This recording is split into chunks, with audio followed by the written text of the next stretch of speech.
Howdy there folks, it's Geist, and in today's video I am extremely excited to be talking about an old bow made new again, Accrued Redemption. This comes from the Garden of Salvation, and it is farmable from the first encounter. It got a lot of cool new perks, but most importantly it got one very unique perk that we've never seen on a bow before, and that is Kinetic Tremors.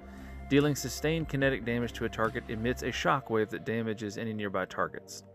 Now, it also got a brand new origin trait, and that is called Photoinhibition. And essentially what Photoinhibition does is it deals additional damage to combatant shields and then targets with overshields, which does affect players. And then breaking combatant shields will disorient them. Now, what makes this bow so incredibly unique is, well, how about I just show you? Boom, one head, one body. And almost no other bow can do that anymore, and it's just incredible. And they're not getting out of it because that first shockwave comes out instantly, and that first shockwave is all you need to hit somebody in PvP for it to work. And furthermore, it doesn't matter if you overdraw it. You can hold it for as long as you want and it doesn't affect it. And it'll even double body if they stay in the shockwaves. Now in groups, you know, it really just kind of tickles groups, but nonetheless it can make them a little easier to clean up, and it's some nice chip damage. But I can't stress enough how incredible this is. And then watch this. Boom, takes out overshields. Just takes one additional shockwave. So I know that was kind of a rapid fire sort of little series of stuff, but I want to talk about all that.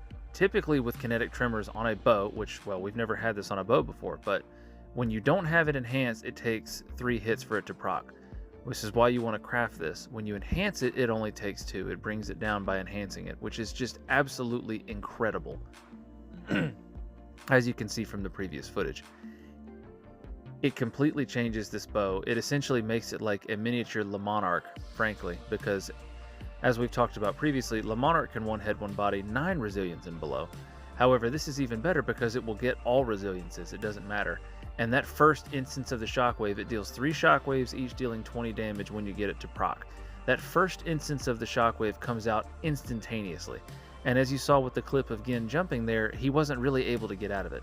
Now, we haven't tested this yet against like a target that's mid-grapple that's flying really fast through the air. They might get out of it, but I really don't think so. That first initial shockwave spawns like a fraction of a second, supposedly like 0.2 seconds after your arrow hits, which is essentially instant, and then it's just right on top of them as an AoE. I don't think they're getting out of it. And if they are, it's going to be some very niche circumstances. So I think that 99.9% of the time, as long as you land 2 hits on somebody with this bow, it's going to proc. It doesn't matter if you underdraw, it doesn't matter if you overdraw, and it's capable of killing all resiliences and with even 2 body shots. Now granted, with that, they do have to stay in the shockwaves for all 3 shockwaves if they're 10 resilience. But not everybody runs 10 resilience in Crucible. So this perk is going to absolutely be shredding people that are not running 10 resilience. And even if they are, you just got to get a headshot, and it's like we're back in the golden days. 1 head, 1 body, and that little shockwave that pops out to finish them is just so quick, it might as well have just been a regular old 1 head, 1 body from the old bows pre-nerf.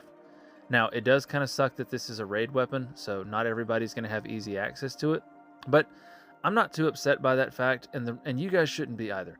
This is easily one of the, easiest encounters for you to do to get a hold of a raid weapon. It's the first encounter in Garden of Salvation. I highly recommend you just farm the crap out of that.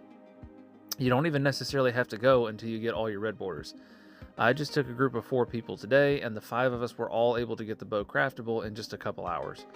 And once you get the mechanics down, you can breeze right through it. I think some of our better runs we were getting through in 5 to 7 minutes or something like that. So by all means, look up some guides out there for how to do the first encounter of Garden Salvation.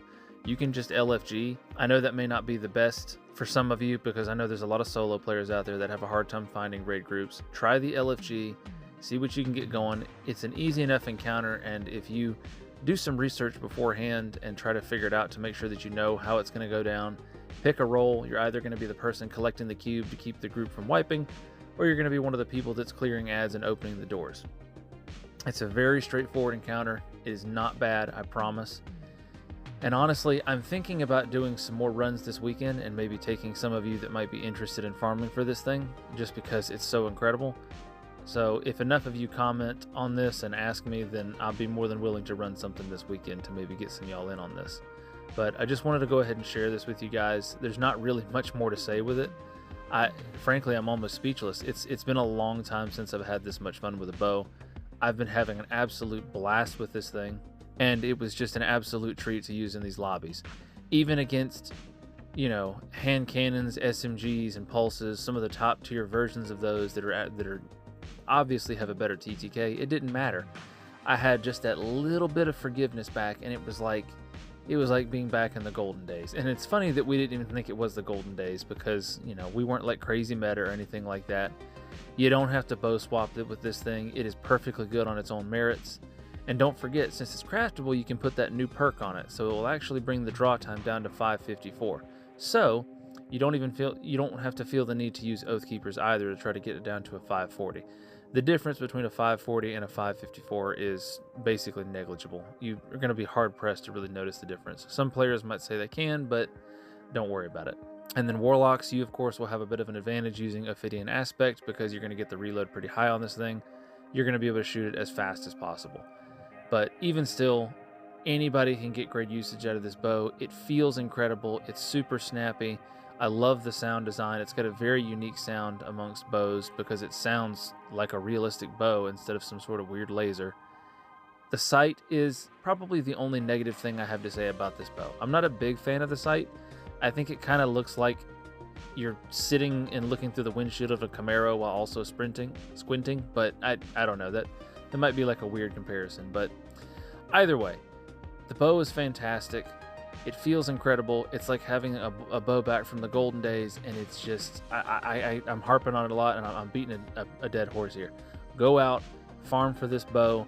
If you guys want some help, let me know. Maybe I can set something up with that. It feels amazing. I hope you found this useful. I hope you guys can get a hold of this bow, and I hope you have as much fun as I have with using it. I'm going to go back and play some more, and I'm going to keep using the daggum thing because it is incredible. Thanks for watching, y'all, and I hope you have a wonderful evening.